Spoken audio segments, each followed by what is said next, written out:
যারা ট্রেনে ভ্রমণ করেন, জানালার পাশে দাঁড়ায় মোবাইল দেখেন, তাদের জন্য এই সতর্কমূলক ভিডিও দেখেন। যারা দুষ্ট চক্র তারা এইভাবে উৎপাদিত থাকে এবং কোনো কিছু দিয়ে আপনারে আঘাত কইরা মোবাইলটা লয়ে যায়। অতএব যারা দুনিয়াতে অনেক কিছু আবিষ্কার হয়েছে, তবে আমার কাছে ব্যক্তিগতভাবে মনে হয়েছে যে এই বেসিনের ডিজাইনটা করছে সে সত্যি একজন ইসলাম প্রিয় মানুষ। তা না হলে আমরা বেসিনে উজু করতে গেলে পা ধুইতে সমস্যা। আর দেখেন এই বেসিনটা তৈরি করছে, নিচে পা ধোয়ার সিস্টেম আছে। পাখি ধরার অনেক ধরনের ফাঁদ দেখছেন, তবে আমার কাছে সবচেয়ে ভালো লাগছে এইটা।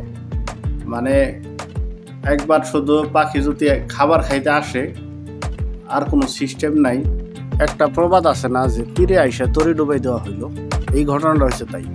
মানে ট্রলারটা সে মাটি লোড করে কাছে কাছে আসছে, মানে খালাস করব, তখনই দেখেন কিভাবে ডুবে গেল। মানে খুব খারাপ লাগলো দেখার পরে। ভাই ভাই দেখেন মোটর সাইকেল একটা ভাঙ্গাচোরা, তার পিছনে লাগাইছে বড় একটা বডি লাগাইছে তার উপরে যে ড্রামগুলি সে লোড করছে। মানে আমি চিন্তা করতেছি রাস্তায় চলার পরে সময় যদি জোরে একটু বাতাস আসে, মানে কি যে হইব। পুরুষ মানুষ ভাই, রোদ হোক আর ঝড় বৃষ্টি হোক কাজ করতে হইব। এখন রোদের তাপমাত্রা 42 হোক আর 50 হোক, কাজ তো করতে হইব। রোদ থেকে বাঁচার জন্য হালকা একটু প্রচেষ্টা সবাই আমরা পছন্দ করি, তবে কিছু কিছু ক্ষেত্রে যে নিজের ভালোবাসা প্রকাশ করতে যায় বিপদের সম্মুখীন হইতে হয়। দেখেন এই লোকটারে হাতিতে কিভাবে পেঁচাই ধরছে। মানে বেশি দেখেন ভাই, বর্ষার পানিতে কুমির ভাইসা আসে এটা আমরা জানি, কিন্তু দেখেন বনের বাঘ পর্যন্ত ভাইসা এসে পড়ছে অতি বৃষ্টির কারণে, বর্ষার পানি বেশি হওয়ার কারণে।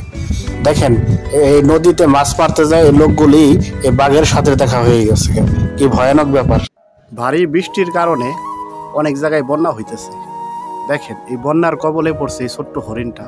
লোকটা ভালো মানুষ, সে চেষ্টা করছে তারে ধরার জন্য, কিন্তু দুঃখজনক মানে ধরতে পারে নাই। ব্রিজের ওই পাশে গেছে, ওই পাশ যেও ধরতে পারে নাই। যদি ধরতে পারতো ভিডিওটা ভালো লাগতো। আর বিদেশিরা তাদের যে কোনো কাজ যেরকমভাবে আপনার প্রযুক্তির ছোঁয়া দেয়া করে, ওই কারণে কিন্তু তারা অনেকটা উন্নত। কিন্তু আমাদের দেশে এই কাজটা যদি করতে যাইতো, শ্রমিকদের দিনের পর দিন লাগাইতো, মাঝখানতে জ্যাম হইতো, ভোগান্তি বাড়তো, সবারই কষ্ট।